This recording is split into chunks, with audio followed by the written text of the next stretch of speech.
Yo, what's up to the Royal Priesthood? It's your boy KD84, and I'm here to talk about a subject that I really do not touch on, and this is not up my forte, but it's been heated discussion about this word called hypergamy, and for what I glean from it is that it is a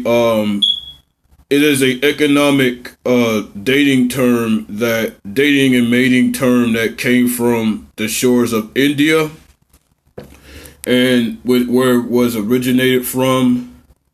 And basically, you date and mate with men that are of middle class to rich means. Something like, having, a $6-figure to $1 million, 6 to a 7-figure income, or whatever the case may be, or in the most basic sense. Women dating and mating with men that has a higher salary than them. But before I begin, I want to give all praise to the Most High Yahweh for allowing me to speak my mind, allow me to stay alive and continue to speak my truth, no matter who accepts it or don't accept it. And may all those who are doing the same may continue to do the same through the power of the Most High Yahweh. Shalom.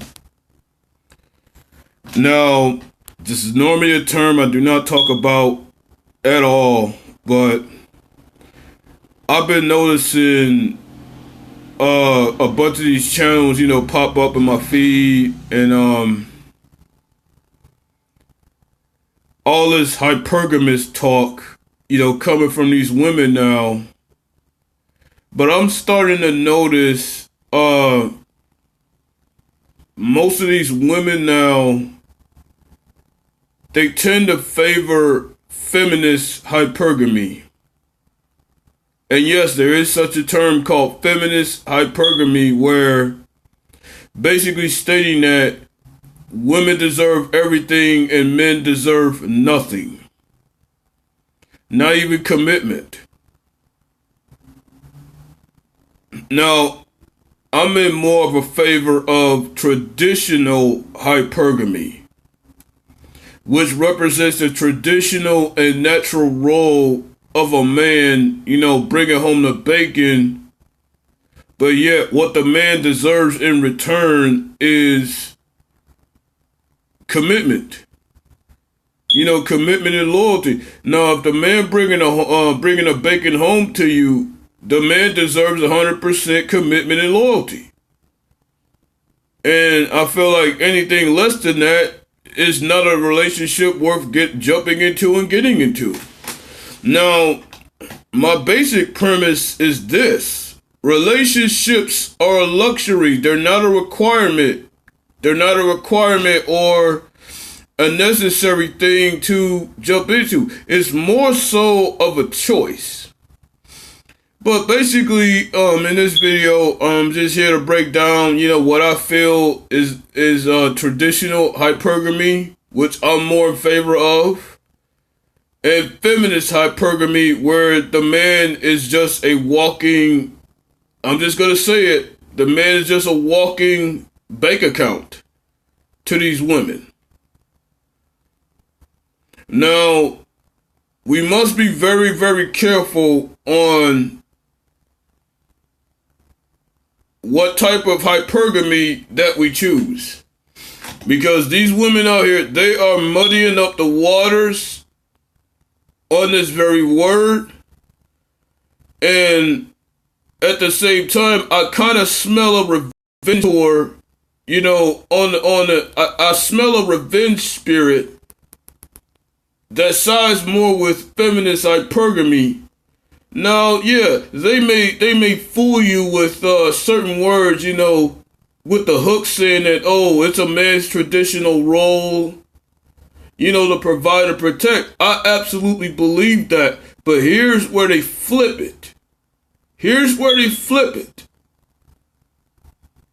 When they use terms like what's hers is hers and what his is what his is hers, but yet I never mention the word, I never hear the word loyalty and commitment. Notice with these feminist hypergamy channels, they never mention the word commitment or loyalty. And this is starting to become a problem. That fellas that do want to jump into relationships are, look fellas, I'm just telling you what's up with these channels because I can detect it too. If they don't mention commitment and loyalty to you in return, stay away from that. Stay away from that woman. Because it is nothing but a revenge tour for these women that just want to grab everything and run and leave the man in the dust when the woman feels it's less than necessary. Now, the traditional role, I'm not saying that a woman should go 50-50. That is not what I'm saying. And I know some of these women are going to misunderstand what I say anyway, but I am not suggesting that a woman goes 50-50, pulling out her purse with any man. I do not support that. But she's going to give you less than 100% commitment while you're giving 100% of financial stability, but she feels like she doesn't have to give you 100% loyalty. I'm telling you now, stay away from these feminist hypergamy women. They're dangerous, they're on a revenge tour, and they're out to get whatever they feel they could get. I'm just putting a warning out there for the fellas out there. Now, if you're going to find one that is more in favor of traditional hypergamy. Because in traditional hypergamy, they have to give you 100% loyalty. They have to do it, otherwise it falls into feminist hypergamy, where they can get there and mate and date with you, but as soon as you fall off or you're doing less, and you have to do less than what they expect of you, they can pull out the divorce. They can pull the divorce card on you anytime they want. And I feel like that's not fair. Now, if you're not doing anything for the woman, then of course she should divorce you. But if you're giving I done heard this happen to brothers all the time. And real good brothers too, man. Where they have given a woman everything and she still pulled a divorce card. Because they were more in favor of feminist hypergamy. It's more dangerous, and I'm telling fellas that are jumping into relationships, you gotta detect that. Now, if they running around saying that, oh, what's hers is hers and what his is hers, and don't mention the word loyalty, that's not a partner worth jumping into a relationship with at all. I support traditional hypergamy, but I also caution with this, as I always say, relationships are a luxury, not a requirement. So if you're in one, you're doing better than most.